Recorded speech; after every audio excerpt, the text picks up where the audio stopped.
మూకుమ్మడి రాజీనామాలు చేస్తే special status ఎందుకు రాదో చూస్తారన్నాడు జగన్ రెడ్డి. ఆఖరికి జగన్ రెడ్డి గారు ముఖ్యమంత్రి అయిన తర్వాత ఒక్కసారైనా ఒక్కటైనా నిజమైన ఉద్యమం చేశాడా స్పెషల్ స్టేటస్ కోసం? స్వలాభం కోసం రాష్ట్ర ప్రయోజనాలను తాకట్టు పెట్టింది వైసీపీ. ఈ రోజు మనకు స్పెషల్ స్టేటస్ లేదు కదా, కనీసం ఒక ప్యాకేజ్ కూడా లేదు.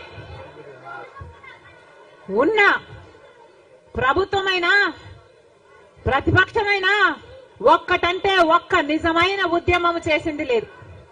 ఈ రోజు మనకు స్పెషల్ స్టేటస్ లేదు అంటే ఆ పాపం ముమ్మాటికి చంద్రబాబు గారిది, ముమ్మాటికి జగన్ రెడ్డి గారిది.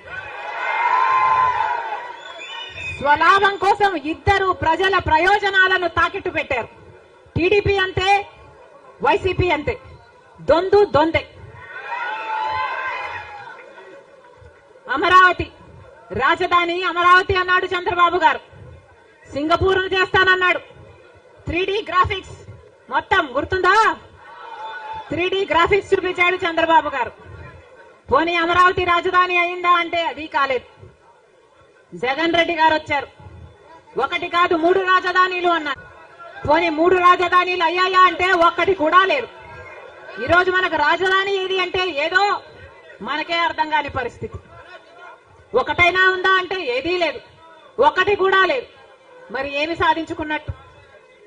పోలవరం ప్రాజెక్ట్ ఎప్పుడో 1941లో పోలవరం ప్రాజెక్టు కట్టాలనుకుంటే సాధ్యపడలేదు.